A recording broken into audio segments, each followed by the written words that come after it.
Hello and welcome to NDTV Profit. Inox India came out with its Q4 results last week, but to discuss more on the quarter and the outlook going forward, we are in conversation with Siddharth Jain, the promoter and director of Inox India. Hello and welcome to the show. Thank you, Anushri. Good morning. Happy to be on your show. Good morning. So I'll start off with my first question here. In Q4, we have seen the revenue growth of about 17%, decent growth over here. But now, if I were to look at the EBITDA margins, excluding the other income, we have seen a slight dip compared to the 23% we have seen in the previous 2-3 quarters. So is this a one-off that we are looking at, and what's the guidance going forward for both the revenue and the margins in FY25? So, Anushri, first of all, our business is not really a quarterly business. Half our revenue comes from our non-standard division. So there is always a lumpiness in revenue booking. Each of the non-standard and standard divisions have different EBITDA margins. So we don't usually just look at a quarter and compare it to the same quarter of the previous year. A yearly average would be the best way to look at it. And if you do compare our FY24 to 23, you will see an improvement in that. And that would be the best way to view a capital goods business. Having said that, Q4 was the first quarter that we came out post the IPO. And, there were some additional expenses associated with that. But on average, going forward, I certainly see our revenues and margins continuing to be range bound of the average of last year. All right, now I want to move to the order book over here. Our order backlog was about 1,087 crore, while your order inflows were about 1,190 crore. I want to get a sense of what typically is the execution for you, and if you can just get a breakup between the three segments on what usually is the timeline for these in terms of execution.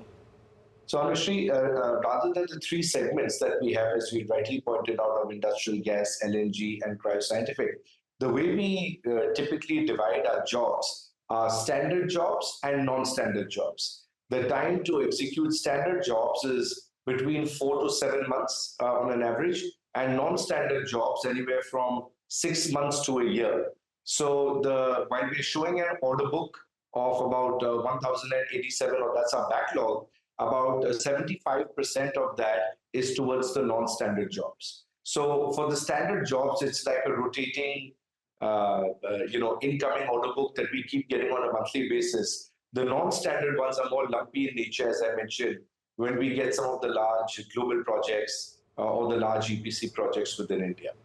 All right, that was helpful to understand. Even in context with the domestic and the export mix, now the domestic share in terms of revenue is 66% in FY22 compared to now, if you look back to FY24, that has now gone down to about 45%. So is it that the export opportunity that we are looking, where are these orders coming from the export side, and what is the kind of mix that we want to maintain going forward as well? So, the main aim for us to do the IPO was to grow our export business. That was the fundamental thesis.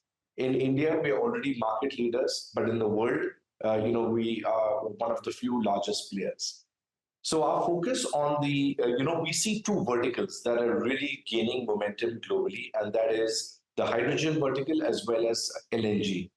We are seeing orders from across the globe. There isn't any specific region that is really, taking the lead here. Of course, on the hydrogen vertical, there are a few regions that are investing more than the others, but LNG has been now widely adopted as a marine fuel, transport fuel, industrial fuel all over the world. There are multiple island nations that are converting from a diesel-fueled economy to an LNG-fueled economy, which not only is better for the climate, but is much cheaper for them as well, because LNG in many parts of the world is cheaper than diesel.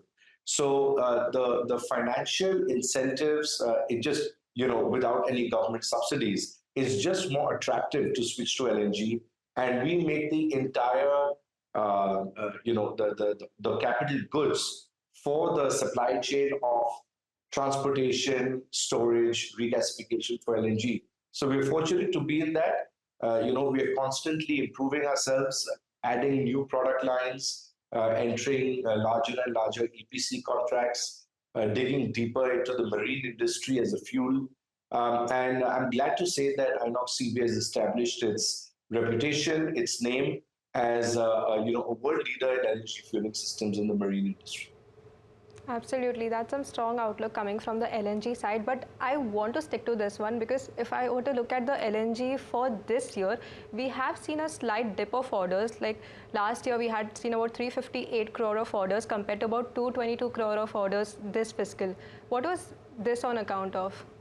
So, as a LNG is primarily EPC jobs, and you'll be well aware when you're bidding for ships, the ordering of ships doesn't happen on a continuous basis. It's always lumpy in nature. So, the reason I speak with a little bit more enthusiasm towards LNG is because we're seeing the kind of bidding activity that is going on in the LNG division. And when you see the larger amount of EPC bids and marine sector bids going on in that front, there is a ray of light, a hope that that division is going to do more. So it's not necessary, don't just, focus on the orders that we received in that division last year, but it's more the outlook for the future. All right, so strong growth outlook going forward. But now I want to shift to another area that you're venturing into, that is the manufacturing of stainless steel kegs. I want to understand I understand that this is comparatively new, but I want to get a sense of on what has the performance been so far and how are we planning to ramp this up in the next 1 to 2 years? So this is a brand new division for us. We had just launched our factory just a few months ago. So we are in the initial phases of doing trials and getting acceptance by global majors towards qualifying our product. I'm happy to let you know that our product has been qualified by a few global majors, and we will slowly see a ramp up in this division over the next 1 to 2 years. Being a brand new division, it does take time for people to accept our new product, but I think we've built a great factory. It's going to be one of the lowest cost producers in the world, and we're going to build a great product. So looking forward to that. Can we get a sense of the number that we can look at for in terms of revenue for this division? Well, certainly I can't. I can't give that. We have spent about 100 crores in capex last year towards this, and traditionally we do a turn rate of 3x or 4x on our capex over a period of time. So we can target those kind of revenues over the next few years. All right, and what's the capex that we are looking at for this financial year? I think it would be range bound, an average of the past few years, nothing exceptional. Just continuing our productivity-based capex, a little bit of capacity expansion, getting ready for the growth, but no major large new facility or capex this year. All right. Now, you have recently made a lot of forays. One such foray is into the green hydrogen space. You've also signed up a MOU with the Maharashtra government. Want to understand what is the kind of opportunity we are looking at over here. Along with this, there is also growing opportunity we are looking from gases from the semiconductors and electronics. So if you can just break this up for us, how are we looking at this going forward? Thank you, Anushri. As you know, that company is a different company. It's Inox Air Products. It's India's largest industrial gases manufacturing company. That's a 50-50 joint venture between Air Products of the US and ourselves. And yes, in January this year, we did sign an MOU with the government of Maharashtra to set up one of India's largest green ammonia plants. It's a 500,000 ton green ammonia plant. First we make 100,000 tons of green hydrogen, which is converted to green ammonia, and it is dedicated for the export market. Now, the reason that project is dedicated for the export market is because the demand of green ammonia exists globally, primarily in geographies like Korea, Japan, Europe, where the countries have given very strict targets for emissions and reduction in emissions, especially of CO2. So we've been in discussions with players globally, and there is tremendous amount of interest. These projects, of course, are extremely complex projects. They usually take 4 to 5 years to complete, and we are well on our way. We're making great progress. But on that note, what we did recently, we just announced for the first time in India, we're very proud of this. It's a 20-year binding agreement with Asahi Glass India for a green hydrogen supply. Now, this is the longest binding agreement for green hydrogen supply in India and potentially the largest. So, we at Inox Air Products have always been pioneers in the industrial gases space. And you also mentioned the semiconductor electronic space, which I will come to next. But coming back to green hydrogen in India, I think, I'm very grateful to Asahi India for taking this first step.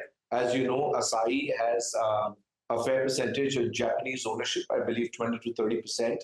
And they've always been at the forefront of sustainability and reducing the emissions. So using hydrogen as a process gas in the float class industry is a first. And I'm really happy to say that Asahi has chosen Inox Air Products to partner with them in that. This is a testament to our quality, our experience, the reliability, safety with which we do our operations. So I think we've taken the first step in India towards long-term binding agreements of supplying of green hydrogen. And very, very soon, maybe we'll be back on your channel to announce the successful commissioning of the same. Coming to the electronic gases segment, as very rightly mentioned by you, I think the future in India is electronic gases. Within that, we break it up into two parts. One is the solar sector, and the other is the semiconductor sector. Of course, the solar cell sector has seen massive interest with more than 10 fabs being announced by 10 different companies. Each of these are like 2 gigawatt fabs, which require massive investment and the entire dedicated supply chain for it. So I'm happy to let you know that most of the leading solar fabs have chosen us, Inox Air Products, to be partners with them in securing their entire supply chain for these gases. And these are very different kind of gases like silane, nitrous oxide, ammonia, TMA, and a host of others. So that's on the solar side. Coming on the semiconductor side, I'm also happy to inform you that the first investment in the semiconductor space in India was done by Micron and is currently happening in the state of Gujarat. And Micron has chosen Inox Air Products to be their chosen suppliers for their gases as well. So we see Micron, followed by next Tata's massive announcement of a few months ago, and a few others that will be coming shortly. Yeah, we are proud to establish this network of supply chain of electronic gases for them because it's an extremely critical component for these the semiconductor companies. When they look at investing in India, they want to be sure that such supply chain does exist. So, we'd like to let them know that we're here and we're ready to service them. That's some strong growth outlook going forward and promising times to come forward. So we look forward to the performance on how that would pan out in the coming period. But thank you so much for joining us and letting us know on what is the future track of the company. Once again, thank you for joining in. Thank you for having me, Anushri.